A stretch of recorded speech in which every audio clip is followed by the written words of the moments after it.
Hello, everybody. You are all watching the 570th episode of Dr. KK's Medtalks. Let's have the headlines for the day.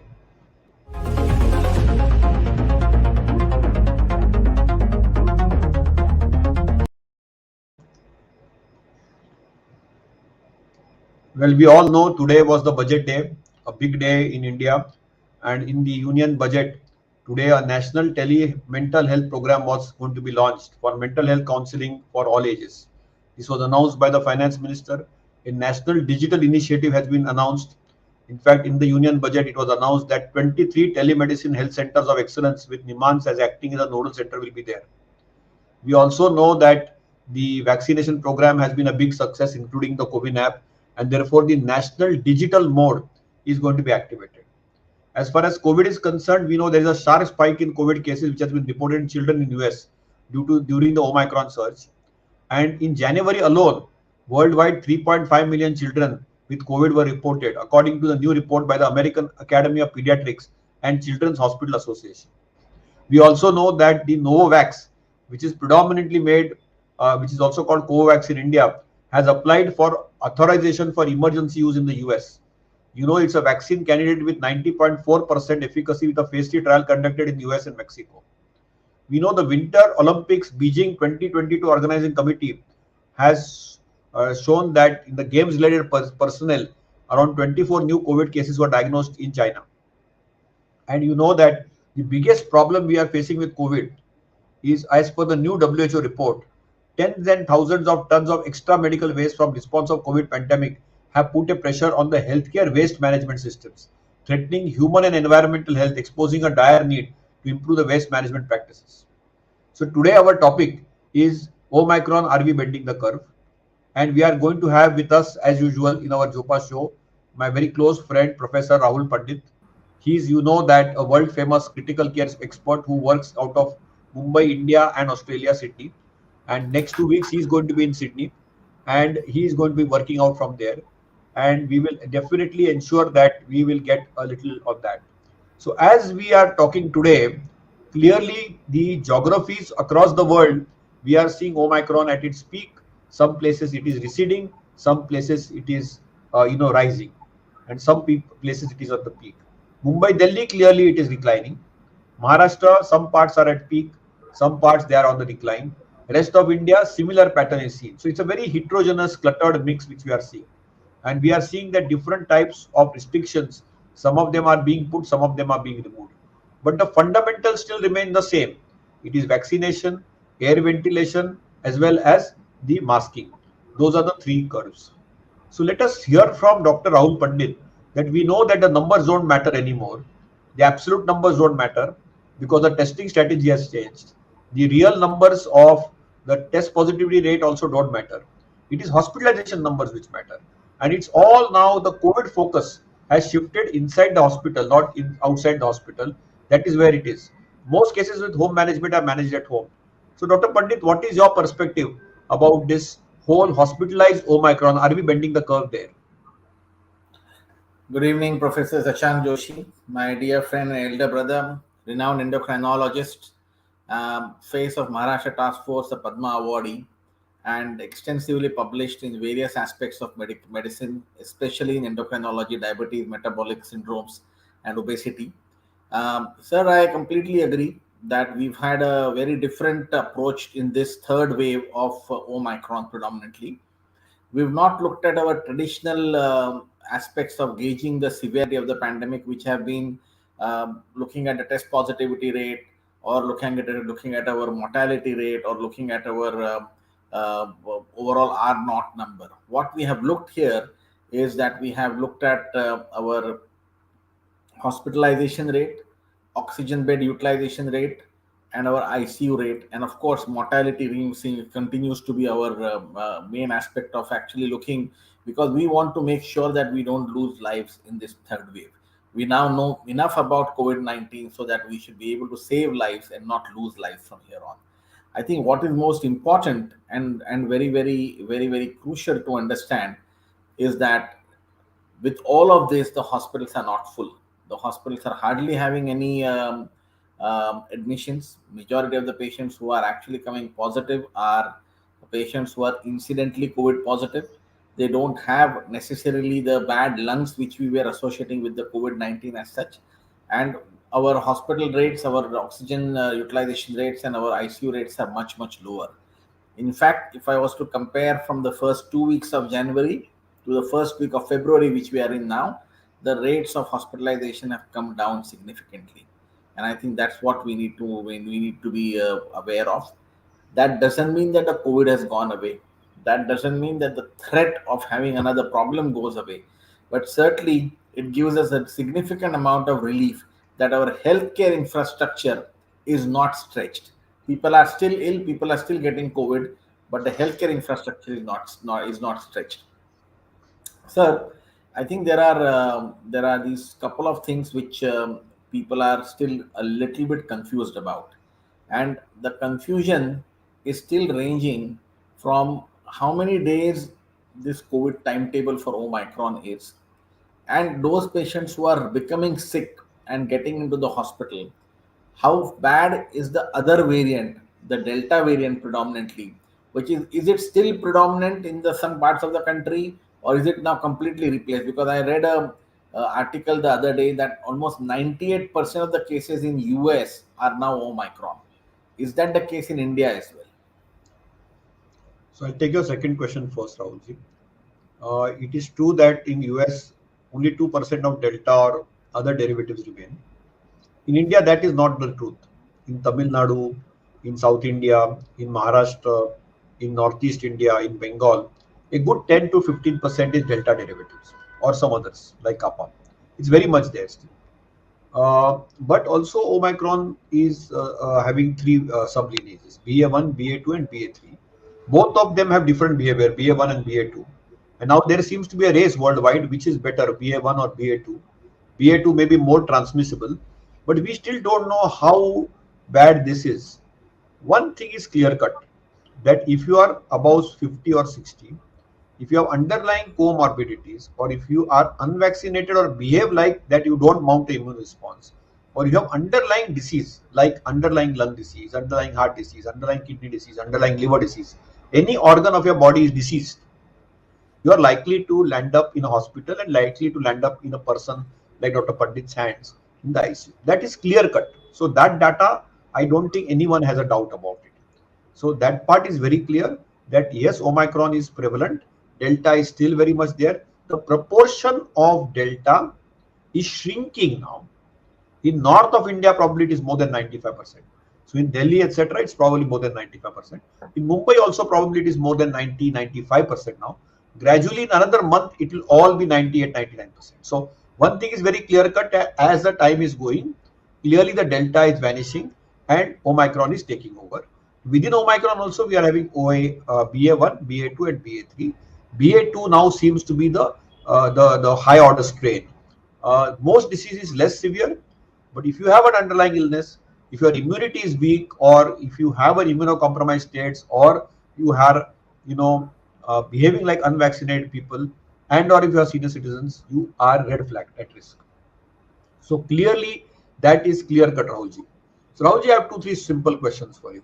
The first question is from Krishna Kumar Mishra, that now after Omicron, as it is decreasing, how long we have to follow COVID appropriate behavior? Because UK, everything is open now. And the other thing which is a question which Anil Taneja and others have asked is that, we are so confused, 5 days, 7 days, 10 days. So what do you tell your patients? Because we also know on the 5th day or the 7th day or the 10th day, we could still be positive and transmitting it to others. So, how can you clarify that second confusion in the minds of people? And are we going to follow the British way, or I think it's a little too preposterous to do that? Sir, I'm going to actually repeat what we have discussed before, and you have very clearly, in your words, mentioned it on some other forums. I'm actually going to just pick up those words and say that we need not have to learn anything from UK or US. In fact, whatever they have done, many times in the last 24 months, we have seen that it has boomeranged back on them. Every time they have relaxed and made up relaxations to certain extent to just please the people, many times we have seen that the cases have increased quite certainly. I think we need to be still very cautious. we need to still have the economy should certainly open up. I have no doubt about that. But the personal restrictions which people have got, self restraint which people have got, needs to continue at a very high level still. And that self restraint contains three important aspects. One is your double masking when you are stepping out of the house. Two, when you're stepping out of the house, you need to think for yourself that do I need to really step out of the house? And three, when you go in a place where it is closed, give some importance to the air ventilation aspect, which you so beautifully explained in the last med talk. That air ventilation is so very important. So I think Krishna Kumarji, we need to continue these three aspects: masking, do step out of the house only when you require to be stepping out of the house, and when you are in a closed confined environment, give some thought to your air ventilation. The second question: how many days should we be isolating ourselves? Well, the WHO and the CDC guidelines had brought down the time almost down to 5 days. I think for an asymptomatic patient who is tested positive, or for a patient who is mildly symptomatic, 7 day quarantine and eighth day coming out of the quarantine is fine, but continue to wear mask for another 3 to 4 days at least. That's the bare minimum which they should be doing. They should not be spreading around the virus. So let the 10 days go by. Let the 10 days go by. In fact, my standard advice is yes, you can come out on the 8th day, but continue wearing mask till the 14th day, even at home, so that your loved ones are protected. That's one. For people who have moderate disease, I think 14 days quarantine is very important. And people who have severe disease, obviously they are in the intensive care unit, so automatically they get a 14 days quarantine. We have the 17 days protocol for them, and that protocol has not changed. So for only mild and asymptomatic, it is a 7 day protocol. But on the erring on the side of caution and precaution, you should continue to wear a mask for another 7 days if you can. Sir, there are questions regarding vaccine. I have at least 4 or 5 patients who I know who became positive, and then as soon as they became eligible for a booster dose, they went and took a booster dose within the first 2 weeks of becoming positive or 3 weeks of becoming positive. And that was essentially because they got SMS on their phone or messages on their phone that you are due for a booster dose, go and take it.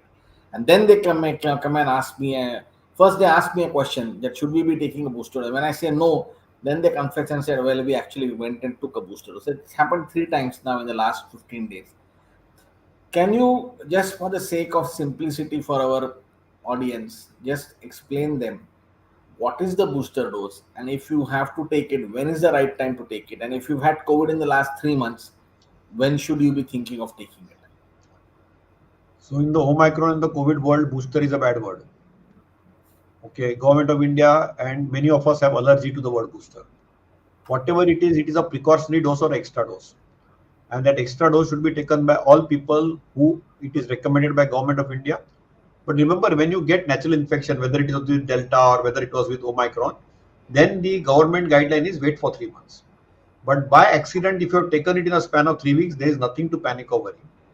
Most of the vaccines, whether it is Covishield or Covaxin, have been generated with the data on the original Wuhan strain. But they have got reasonable T and B cell immunity power to contain and maintain. So compared to an mRNA platform, which is based only on the spike protein, which has where we have seen that even after 2 boosters and 2 doses, in the US and Europe, there has been a flurry of cases of Omicron. That's basically because of immune escape, because that spike protein only got erased by the Omicron. While as far as we are concerned, the adenovector-based Covishield has a very good T cell response, and it has a reasonable B cell response, which is antibody response, but it will not be very good. After 3 months, it will wane away. Covaxin is a killed vaccine, so it will definitely have an advantage. But both of them, if you have taken by mistake on the 3rd or 4th week after you are had COVID, it is okay. Don't get panicky, but there is no need to rush. Who is supposed to get an extra or precautionary dose? People who are healthcare workers or frontline workers, and or people who are above 60 who have underlying comorbidities. But if you had the disease, in the last month or two, wait for 3 months at least before you rush into it. So this is a very simple answer. And even if you have taken an extra dose, it's not going to hurt or harm. This doesn't cause any of those antibody dependent enhancement. So there is no need to panic. But if there is anything unusual you notice after the dose, just be vigilant for any adverse events. The only other concern which these vaccines have is the concern that whether it triggers autoimmune diseases. Well, that has been a concern. AEFIs are being recorded, they are being studied, but a direct cause effect relationship with them, at least with the two Indian vaccines, is not available in public or private domain.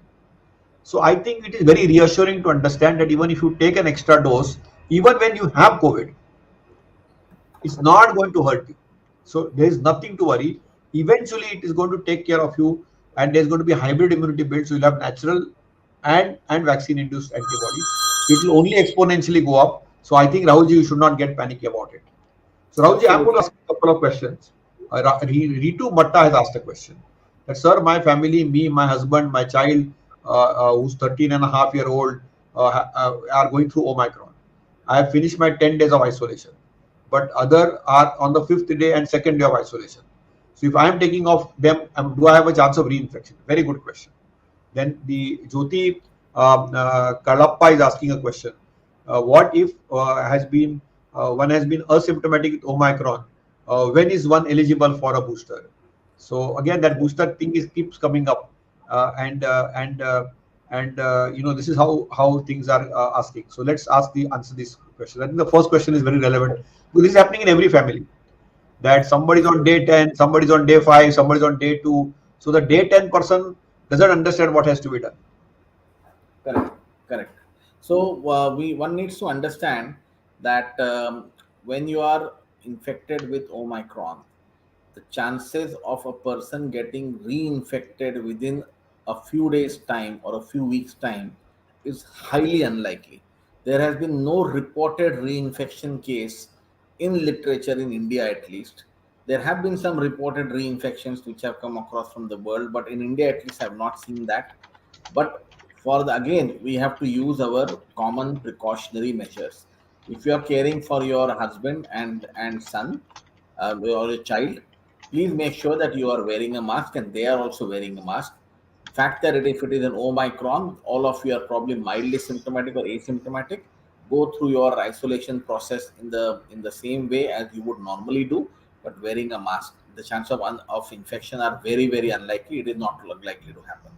Jyoti ji, if somebody is asymptomatic and goes up and takes the additional dose, it does not matter. I think that's what Professor Joshi just mentioned some time ago. In fact, I wanted that question to be clarified, and that's why we asked that question. That even if you've taken it by accident, because you knew you were positive, nothing is going to happen. And here you are asymptomatic, so you're probably not even aware. I think so many of us would have taken up that additional dose without being actually aware that you are positive or not. So I think it's nothing to worry about. Let's not lose our sleep over that. The precautionary dose is meant to help us, not to harm us at all. It's not going to harm us in any way. So, sir, another problem which is essentially coming across, and two, three of our viewers have asked, when is this going to get over? How is this going to get over? I think these are the questions which are being asked. Gitaji is asking, again, Mrugesh Patil is asking about herd immunity and next mutation. I think these are questions which need a crystal ball to be told in a very clarity. But what does the science talk about this? When does it end? When is the next mutation due? Would it happen or not happen? So I think we have clarity on this now. One thing is there that we have to all live with COVID for this year for sure, with some mask and with some vaccine. That's a given.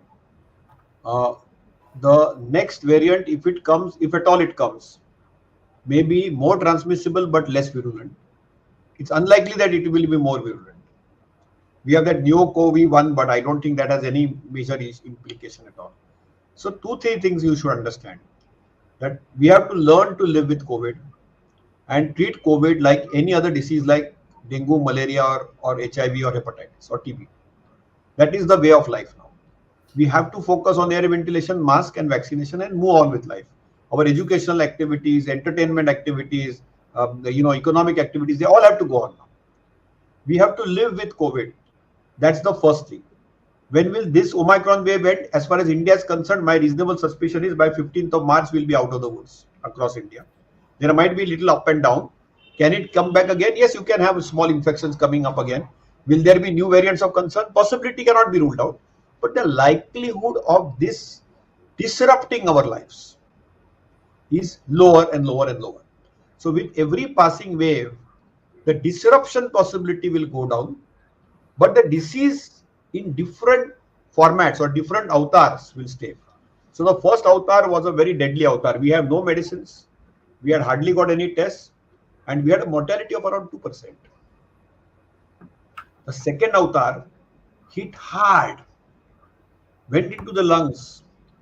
In places like Delhi, mortality was 2 to 4%. In places like Maharashtra, it was 1%. This avatar has come and swept everybody. Everybody who had COVID, who had taken vaccines, who have not taken vaccines, everybody got it. But mortality is only 0.2%. So ultimately, two goals: zero COVID deaths and zero severe disease. That's our goal.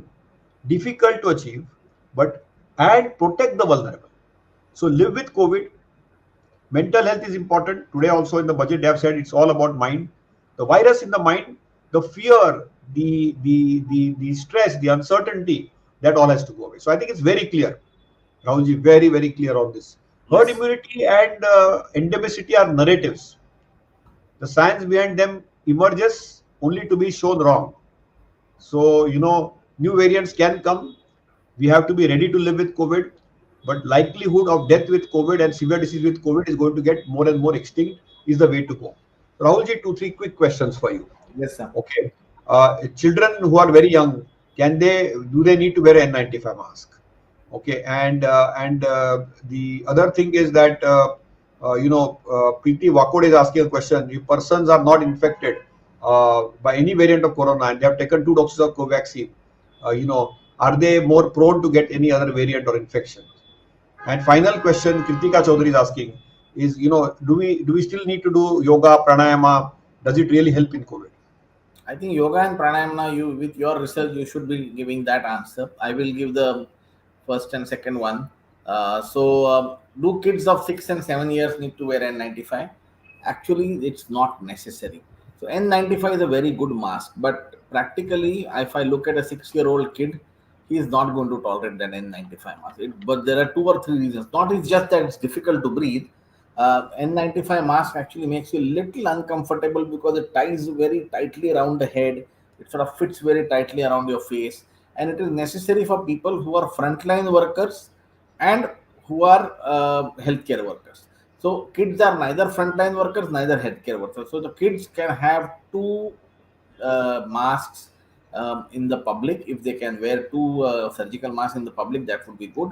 If not, at least one mask which is proper fitting for their size is important. The second question was about if a child is infected after first dose, when should he go for the second dose? I think Viva Tiwari ji, it's exactly the same as adults. You need to wait for at least 12 weeks if you can. It is 8 to 12 weeks. You can go across and take the second dose, provided your child is eligible. And at the moment, the eligibility is starting from the teenage group, not below that. So we need to be clear which age group the child is there, and accordingly you can go and get the child vaccinated. Kritika ji's question, sir, I think you should answer. That should be the last question for the day. How yoga and pranayam help if you have COVID? So I think yoga and pranayam definitely help. They definitely improve your lung capacity. They keep you healthy in winter times. They reduce pollution related lung diseases, allergy related lung diseases. So it definitely help. And there's a lot of hype around a nasal vaccine. Definitely it is going to be a sterilizing vaccine. Somebody asked that question. So clearly we have to learn to live with COVID. Yoga and pranayam is overall good for all health, whether it is a communicable disease like Omicron or flu, or whether it is a non-communicable disease like asthma, COPD, diabetes, hypertension, heart disease. Everything is helped by yoga and pranayam. See, remember there are some steps in it. For example, yoga has first called kriya. Kriya means cleaning process. So you clean up your nose, you clean up your throat, you clean up your stomach, you clean up your colon. So it is the first step, kriya. Second is asana. Asanas are postures. They are basically to have the right postures with muscle tone and muscle relaxation. The third is called as the pranayama, which means breathing exercises. It is to improve the lung capacity. the vital capacity of our lungs. The fourth is dhyana, which is meditation. These are the four basic tenets of any yogic practice. Under medical supervision, for every disease, it keeps you good health. But simple things also are equally important, like 10,000 steps, simple Surya Namaskar, simple Uttak Baitak. Anything which makes you to move is useful. So lifestyle advice is always there. We being in non-communicable diseases always give that. So Rahulji, my last question to you is that, how do you see the pandemic now? With and how are you? You're moving going to Australia next week. How is Australia preparing? For example, when you're going to land in Australia, I'm sure all our viewers would like to know how are they? How are they? It's one of the mature countries in COVID, is what has been documented. Look east, they said. When you're talking of COVID, don't look west. Don't look at UK. Don't look at Europe. Don't look at. I saw even in the Melbourne tennis stadium something very different from what we saw at Wimbledon. So Rahul, can you tell us your final Australian take before you take off to Australia? So I think in my opinion, I completely concur with you that maybe in a month's time or 2 months' time we'll be out of the Omicron, and I really feel that there would be some variants coming across. But completely agree with you that the disruption of life will not happen. Now, coming to Australia, currently the Australian government mandates two things, and airlines mandate one thing. So airlines want you to be RT-PCR negative before you board, and that should be 24 hours before you actually catch the flight. So I have to do an RT-PCR. It should be negative before I catch the flight. Once I land in Australia, I am allowed to go home or hotel wherever I am staying. I'm going to go home and get your RT-PCR, get your rapid antigen test done. And the rapid antigen for all passengers who have come from abroad has to be done within the first 24 hours. If it is negative, you did not do anything, you just continue. On fifth day, you repeat another rapid antigen test, and if it is negative, you don't need to repeat anything after that. But you are allowed to go out after the first rapid antigen test in public, but not in old age facilities and not in healthcare facilities. Indoors, you have to compulsorily wear a mask. Outdoors, there is no compulsion to wear a mask, but people who have been advised to wear a mask, and trust me, a lot of them actually do wear a mask outside. They don't violate that rule that much.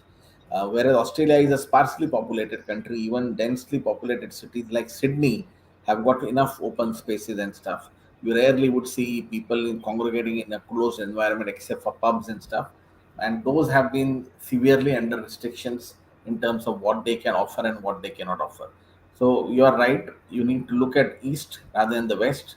You need to take up the good practices from there, whether it is UK, whether it is Australia, whether it is South Korea, whether it is Japan, Singapore. I think these are the countries which have had a little different thought process than the Western countries, and Western countries have all the time relaxed it, I think, a little bit early, and then they had to go back and put the restrictions on.